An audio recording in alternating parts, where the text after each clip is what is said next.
The Conjuring is a franchise. It's a franchise that has grossed a lot of money and kind of has become popular yet infamous within the past decade. Mainly because it started off great, but now it's just become this horror movie franchise that is reliant on getting bucks. But great storytelling and great movies, not so much. We haven't had a really great one in a while. So I thought, because I prepared for the last rites by watching all 10, including Curse of La Llorona beforehand and for the first time, the real authority should rank all of them. Why not? Well, I like ranking things, so I thought Conjuring is a good place to start. If you disagree with anything here, that's totally cool. This is just my opinion. And I'd be curious to see your ranking of all 10 films, which ones you would rank above and which ones you would rank below. But yeah, also on screen, I'm deciding to include a kill count and a rating, like approve or reject number, just so you understand how good they are on their own as well. Plus, also, I decided to count how many kills there were in each movie, so yeah. Also, spoiler warning, I'm possibly going to rant about some things in these movies, so I just want to let you know out of the gate that I will be dropping some spoilers. So regardless, let's get into it. Now, number 10 is a bit of an interesting case because it doesn't really have a lot of significance. In fact, some of these lower movies really do not add much to the Conjuring universe or any amount of care. But in terms of number 10, its significance in the franchise outside of its story is kind of huge. So I'll do Annabelle. Significance being that its sequels managed to be not only better, but surpass it and actually add stuff to the universe. This first attempt at a spin-off was really dull and very boring. The 1 hour and 38-minute runtime is a drag. And it really does suck because it's following up The Conjuring, the original. This was their second film in the franchise, and it's night and day which one is better and how much this movie lives in its shadow. I mean, I'll give it this. I yelled at the dumb character decisions, which I don't know why this franchise is kind of filled with dumb character decisions. Especially these lower tier movies, they absolutely are plagued by dumb character decisions. I mean, it's appreciable how they spent a lesser budget than the original Conjuring, which was like $20 million, but it really doesn't matter when the audience is just bored. You gotta feel bad for Annabelle Wallis, not the doll Annabelle, but she was the main actress in the film, and she has a filmography that unfortunately does not give her a good name. Thankfully, James Wan cast her in *Malignant*, so she definitely has some career ahead of her, and I would like to see what she's able to do when a script doesn't give her weak material. Like, her character is not really the most engaging. In fact, none of the characters are. It's a really dull story. And now that the franchise has supposedly concluded with Last Rites, I can tell you with 100% assurity that outside of its connections to Annabelle Creation, there's literally no significance. If you have the desire to see this movie after Annabelle Creation, just know, okay, so Annabelle basically is born, kills her foster family, and now you have a generic slasher film to look forward to. Woo! So you literally just can skip it. It's really dull, really boring, and is the only movie that I could really say has the worst of the worst for the Conjuring franchise. It's just a joke, and it's really impressive how its sequels managed to be better and try to build upon this doll character that was so popular. It really feels like a cash grab trying to capitalize off of Annabelle's success from the first movie. Nothing really more. Don't watch. Now, number 9 is a bit interesting. Actually, number 9 and number 8 are very interesting because they're the Nun movies. They're tied for different reasons, but I had to figure out which is slightly better and which is slightly worse. Do I go with boring, but at least it's interesting, or shorter runtime, but nothing interesting? I'm going with the latter being worse, so the Nun one, why does it exist? Going back to Annabelle Creation, its tiebacks to the original Annabelle were actually surprisingly strong. The Nun feels like it's trying to duplicate that by tying it to a character who is pretty much a throwaway for the Conjuring one. He gets the point done for setting up Ed and Lorraine Warren, but in these movies, he really is just a side plot. Nothing really matters, and the rest of the franchise doesn't even follow up on his presence. It's just these Nun movies, which I give no crap about. The Nun one is dull, but at least it's 1 hour and 38 minutes. Even though that runtime may not completely cover all of its flaws, I do feel Taisha Farmiga is way too good for these movies. It's oddly forgettable, it's painfully dull, the Nun really doesn't have any interesting attributes, which is shocking because she was actually a stellar villain in The Conjuring 2. So this franchise has kind of turned her into a nothing burger, generic villain that the main characters have to face, and I just don't care. Annabelle is a lot more interesting than the Nun. Well, basically here she's she's just here. I didn't care. I really didn't care. But at least it's short, but it's not really interesting. That brings me along to number 8, The Nun 2. It's a little bit more interesting. That's why I gave it the edge, but it has a longer runtime, so it may be much more of a drag than The Nun. And Taisha Farmiga is not given a lot of opportunity to shine here. This is the first appearance of director Michael Chavez on this list. It's not his first film, but he'll be a recurring director in this franchise. I mean, it does have a memorable jump scare in terms of that magazine one, while the rest, I don't even remember. Like, when it does reach its finale, like, it gets stronger, yes, but it's just fine. It's not even good. It just happens to be far more interesting, at least in concept in general, far more interesting. But interesting? No, not really. It's just a little bit more interesting than the original Nun for comparison's sake. See what I mean when I say it's a bit hard to consider which one is better? Because they both have different issues that manage to equalize in terms of this duology. I really do not like either of these movies. They are not really worth it. And I heard a lot of people saying how The Nun 2 was a lot more enjoyable. Yeah, sure. But honestly, I couldn't get past a lot of the issues. Some dumb character decisions, I'm pretty sure. Then again, this franchise is filled with them. And I would make the argument that The Nun 2 is probably the most convoluted and messy Conjuring movie in the entire franchise, even considering Last Rites just came out. Doesn't really add a lot of purpose. Neither of these movies do, so you can easily skip them, although I guess you may like it. I don't know. It's this low because I just didn't care. Coming in at number 7, The Curse of La Llorona, Michael Chavez's directorial debut, and he's directed nothing but Conjuring movies ever since. I hear that it's not an official installment, but it is set within the universe. I'm counting it because I've always known this as a Conjuring movie. It's definitely the most standalone Conjuring movie out of all of them, aside from one character's appearance. Like, the movie has a really strong premise, which I was really surprised by, but I do feel it's undermined by the weight of the amount of generic that's in here. I'm okay with generic sometimes, but it has to be executed well. And I don't feel that the script or the direction give the actors anything to really shine. Actually, no, Linda Cardellini actually gives a strong performance in the midst of very weak material. I will say that the main characters in all these movies, they have talented actors giving it their all to make us care for them. So Cardellini does a good job. But yeah, it pretty much is a showcase of Chavez really relying on the jump scares instead of setting up this eerie environment, which I do feel is one of the flaws with Chavez as a director for the Conjuring series, is that it really doesn't give time for the story to develop. It's just there. Lack of tension. In fact, all of the bottom movies really lack tension. At least it has an interesting premise, so it could have been worse, but it should have been better.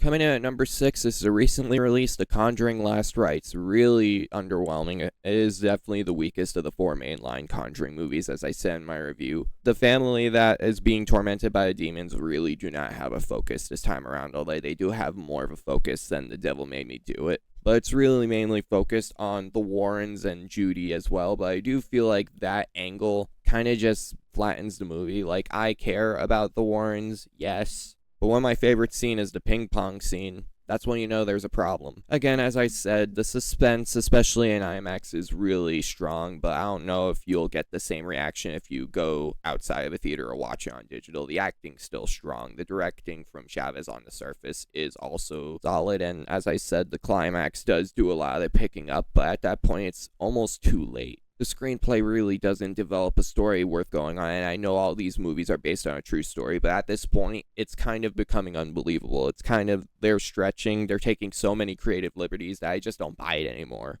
Another a case of lack of suspense, a lot of dumb character decisions, a boring pace, a 2-hour and 15-minute runtime that should feel at least energetic, given that James Wan used the same runtime for The Conjuring 2, and I was hooked. I was completely hooked, never bored, but here, nah. Some forced callbacks, a weak entity like a literal mirror doing all the dirty work. It's just, okay, why a damn mirror? And they try to tie it back to their first case, but at that point, I was just like, okay, sure, I guess you want to save the most personal for last. And as I said in that review, I really don't think this is going to be the last installment in the franchise, so I didn't really buy a sense of finality, even if the last few moments show that. But it's really a depressing fall off. Chavez wasn't really the director to follow up James Wan. He just really perfected this formula and made the characters believable and actually compelling. So while the Warrens are still interesting in here, they're stuck in a mess. And it's easily my least favorite of the 4, as I mentioned. But at least Patrick Wilson, Vera Farmiga, and Mia Tomlinson do a great job. I don't know. Moving on to number 5, the previous Conjuring movie, by that I mean mainline, The Devil Made Me Do It. I do feel it's better because it runs into the same issues as the previous one, which is just it's boring, and the villain is probably the weakest of the franchise because it's not even an entity anymore. It's a damn witch. And the story really tries to put the audience right into it, enough so that it kind of lacks a bit of suspense, but I get what they were trying to do. Ed and Lorraine Warren are still the interesting characters you remembered from the first one, but I do feel here it's just a little bit less interesting. They feel a little worsely developed. Plus, the family isn't even the focus this time around. It was one of their sons and his girlfriend, which could have worked in terms of the focus, but their development isn't really that strong. And again, it is very long and boring, but I do give this the edge over Last Rites, because at least it has a bit more time to develop some interesting ideas. I feel when the witch possesses Ed or causes Ed to be a murderous psychopath, that is definitely the most interesting part of the movie, and I do feel that intrigue and that creativity gives it the edge. Like, I wouldn't say it's a great movie or even good one. I do feel it does have its weaknesses overshadow everything else, but I mean, it's fine. It's just not a good Conjuring movie, but it's fine. Easily Michael Chavez's best film in this franchise. Just fine. Moving on to number 4, believe it or not, we're done with the mediocrity and we're actually getting into some good stuff. Annabelle Comes Home. However, I will say that with these next few movies, they do run into the dumb character decision issue. Probably Annabelle Comes Home is the most prevalent in that, because there are just so many dumb decisions. Like, the main babysitter's friend basically encourages them to go outside with roller skates she gave her just so she could look in the door of the haunted place. Like, I don't get why they would do that. It's just so stupid. And her character is kind of insufferable too, because she's the main thing driving the plot, and it's just not really as intriguing as it sounds. In fact, that's how the movie gets into high gear, is just really underwhelming and just dissatisfying. Plus, I do feel this movie is kind of not even focused on Annabelle. It feels like Annabelle is just a throwaway for a ferryman for some reason. And it tries to be Conjuring by reintroducing Ed and Lorraine Warren, so I feel like the opening scene is giving way to a much better movie than it ultimately was. But I will say this, Gary Dauberman, who originally created the franchise, I believe he was one of the creators with James Wan, he does get how to build intense suspense, and I do feel that works. It's nothing new, but I do feel this movie wasn't objectively bad. It was actually really stylish in a lot of places, and the runtime really doesn't feel like a drag, which is something that I really wasn't expecting. But I do feel the dumb character decisions and the cliches really hold it back from being great. In fact, the characters aren't really that strong this time around. However, I will say Judy, out of all of her appearances, this is probably the film where she shines the most, with a great performance from Mackenzie Davis. I meant McKenna Grace. Holy crap, I can't believe I made that mistake. You may know her from the Ghostbusters movie she's about to star in Regretting You. Took me a second to recognize her. She did great, though, either way. The rest of the performance, you really do not care entirely about them, but you do care about Judy. So Annabelle Comes Home is definitely better than its predecessor, alongside number 3, Annabelle Creation. David F. Sandberg is really good at horror. Even if I didn't like his Until Dawn movie earlier this year, this one really tries its hardest to surpass and make people forget about the original Annabelle, even if its connections to the original are very evident. But it also tries to develop the characters. I really did care about the main characters. Samara Lee and Lulu Wilson absolutely do a great job as Bea and Linda, absolutely making for a believable friendship that's threatened by the presence of Annabelle. Plus, I do feel with the tie-in, this movie's strength is definitely finding a different way to develop it and making the original Annabelle make more sense, plus also making a better origin story for her. It may not explain everything, but what they do explain is really good. It does fall into the dumb character decisions category, unfortunately. But unlike previous films on this list, it's really minimal. In fact, these next 2 movies, they have dumb character decisions holding it back from greatness, but they're not as devastating or as problematic or detrimental to the film overall than the other movies. It really does try its best to build an atmosphere that may be similar to the original 2 Conjuring movies, but I'd argue that it really does try its own thing in terms of the environment. It's eerie as hell, and it's a slow burn that really never feels slow. So yeah, it was really a surprise. A lot of people were really surprised by how good it is, and it far outshines the original and makes me feel that, yeah, this franchise can absolutely make a great film, especially with the odds and expectations stacked against them. Now, the top two are pretty much a foregone conclusion, so I might as well start off with The Conjuring 2. The only issue I have with it is one character decision in the middle. Like, there's this annoying character who basically wants to deny this family help because she believes that the young girl's not haunted, and they get to a point where they actually have proof of that, and Ed and Lorraine Warren are basically like, yeah, no, we're sorry, we're gonna leave.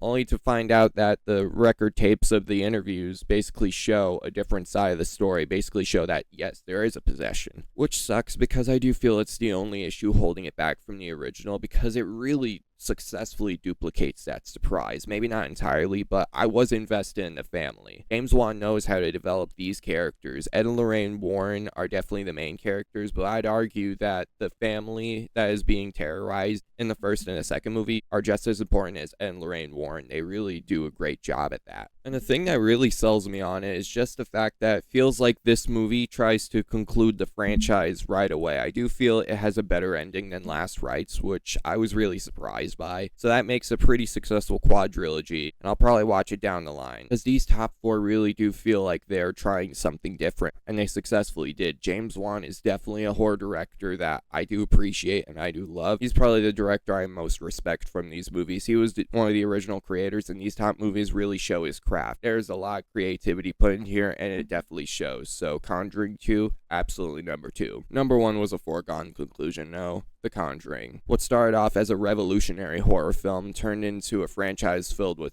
mediocre, even terrible films. So that makes the first Conjuring, that makes these first two Conjuring movies much more respectable and much more legendary. And any of its issues are surprisingly minimal, to the point where I could say it's pretty much perfect. And like Conjuring 2, it really tries to develop the family, and it does so successfully, to the point where when Ed and Lorraine Warren are introduced halfway through, in fact, they introduce them halfway through into Conjuring 2 as well, and I think Last Rites, but they also spend time developing them during Last Rites in favor of the family. But the family is clearly central focus until Ed and Lorraine Warren join the picture, and you do feel with their presence there's a bit of hope, but there's also this curiosity to see how they're going to deal with this situation, how they're going to deal with this demon. And Ed and Lorraine Warren, you know, Vera Farmiga and Patrick Wilson are giving great performances, but the rest of the cast are stellar here too. Inventive camera work, a sense of danger, unlike most of the movies below here, they are absolutely trying to build up an intense atmosphere, and you feel it. Jump scares are kept far and few between in order to build this atmosphere, and I do feel it doesn't lose its sense of reality despite dealing with conduits and demons and the supernatural. Paranormal. It's just one of those films that really perfectly encapsulates the craft of James Wan, but also what a personal and kept in the pocket story can really do to make a great horror movie.